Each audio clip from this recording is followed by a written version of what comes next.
When we talk about the Pareto principle of personal finance, that 20% which creates 80% of your results, one of the main components of that 20% is your discipline in being control of your financial system.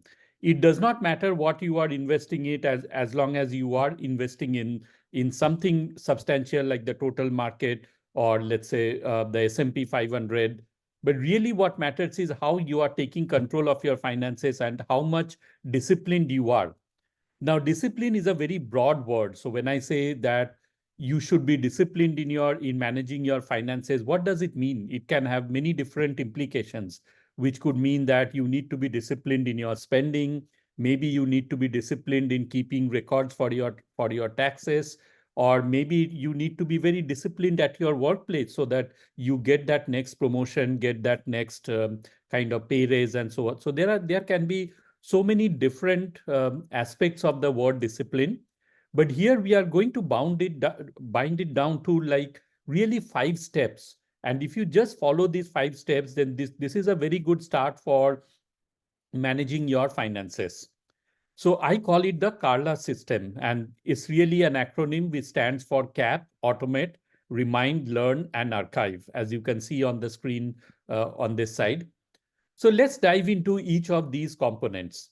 So the first component is cap, and cap is another word of saying that you need to cap your expenses, or rather you need to live within your means, which could simply mean that whatever your take home pay is, and after you subtract all your fixed costs, that means your living expenses, your debt payments, your housing payments, be it rent or maybe it is mortgage, property taxes and insurances. If you take out all those amounts from your monthly paycheck, then you should still be net positive, which means that you are able to keep your expenses below your income. And if not, then definitely you are living a paycheck to paycheck situation, or maybe you are living beyond your means. So there are other videos that I have done how to get out of paycheck to paycheck. I will put the link below. But this is really the first step of controlling your finances and being disciplined about your spending. Now, there are a couple of ways in which you can cap your spending. One is that always kind of divert that spending amount. So let's say if you are earning $5,000 a month and you decide that you can live within $3,000. So it's a good idea to set that $3,000 into a separate account from where you can set up your auto transfers for paying your bills or living the rest of the month.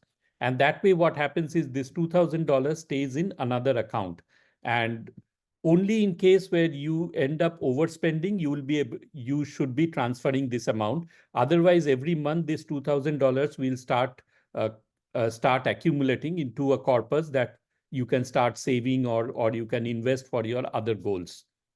Now, this is not very easy in the first month itself, so it will take you several months to get through this step and basically establish your own cap. So that's the first step, cap. The second step is automating this. As I've talked about separating these two different accounts, you can do it the other way around. That is, once you define your goals, you know that you have to save $2,000 for your various goals, then you can automate your money transfer in a way that $2,000 goes to another savings account which is designated for your goals. So that way the money left over in your checking account can be spent guilt free, and you know that you have already saved for your future, for the goals that you are trying to achieve. And this automation is very important, because if you think that you are going to do it at the end of the month after you have spent everything, whatever is left over, it is typically seen that you will not have anything left over, because when you are seeing that whole $5,000 together, you will have a propensity to spend more, or you will not try to cap yourself. So it goes back to the previous one. So the second step, automate, is really enforcing the cap in an automatic way, and it basically controls our own behavior. So those were the 2 steps. The third step is remind. And reminders are very important. Many of the times in our financial life, we have events that we have to do at a particular time. For example, you have to file your taxes. You may have to pay let's say, advanced taxes or estimated taxes every quarter. And if you don't do that, then you will incur certain penalties when you finally try to file your tax returns. So that's one example. The other example could be that if you do not pay off your credit cards after every month, then what happens is the credit card company will start charging you interest on top of that outstanding balance. And then the next month, if you are paying even less than the interest, then there will be charges on the interest itself. That means interest over interest. So thus it will start compounding against you. And so that's why having a reminder that on this date you will pay off your credit cards, on this date you will pay off your bills, or maybe your taxes, everything. This is very, very important to keep that discipline in your personal finance. Now, the way to uh, affect these reminders are kind of, you can use any kind of tools. You can put a reminder on your calendar or on your whatever app you are using. But I use a very simple thing. Most of these reminders uh, or most of these bills come into my Gmail account. And there is a very neat snooze feature in that Gmail. So let's say if I receive an email for which I have to make a payment by the 15th of the month, then I will just snooze that email for the previous weekend. So maybe it is the 12th or the 13th.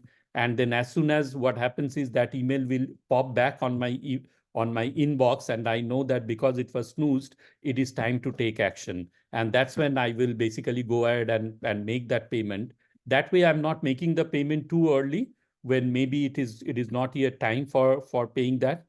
And also I'm not forgetting, because that snooze feature of Gmail, that actually keeps reminding me. So I normally set it for a Saturday morning when all my snoozes will kind of come alive on my at the top of my inbox.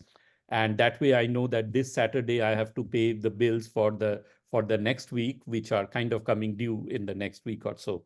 So that's really remind, and please set up your own system, whatever is convenient to you. But this is a very important feature of having a very disciplined financial system. The fourth one is learn.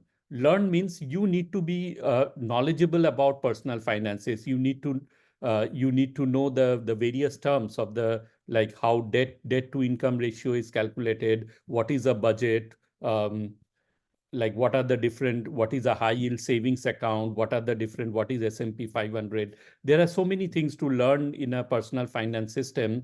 And if you just pick up any basic book of personal finance, you'll be able to at least catch hold of the different terms and familiarize yourself with that. So it is not enough to just go to a financial advisor and start working with him or her, because most of the times you will not be able to ask the right questions if you did not learn the topic yourself. Now, I'm not saying that you have to be a financial wizard, but at least you should have the basic knowledge of the financial system. And typically, I have seen that from among different countries, there are few common things that you should be aware of. So no matter where in the world you are, there are things like credit cards, debts, mortgages, your let's say the different savings accounts, the retirement accounts, what you can invest in, what are the stock market index funds, things like that. These are pretty common across all the continents. Whether you go to a country in Asia, Europe, or the US, you will find that there are some common terms and the common components of a financial system that you should learn. And then the last part is the archive. It is very important to keep records of your financial system. And it is not only for taxes. For taxes, they say that you have to maintain records for at least 3 years. And the reason for that is that your taxman can anytime audit you and call for all those receipts, all those records. So make sure that you keep your tax records, but not only tax records, keep your other records also. So you should have a very good filing system. And normally the way I do it is again in my Gmail, because most of the statements nowadays comes through emails. So a very good way of cleaning up your Gmail inbox is first create the different labels. So I have a label called finances, and below finances I have things like real estate, banking, then my bills, then taxes, and so on. So there are 4 or 5 different folders. And then whenever I have an email that I know I have to refer back later, so I will just put the appropriate label. If it is coming from, if it's a document about my home, then I'll just mark it as real estate.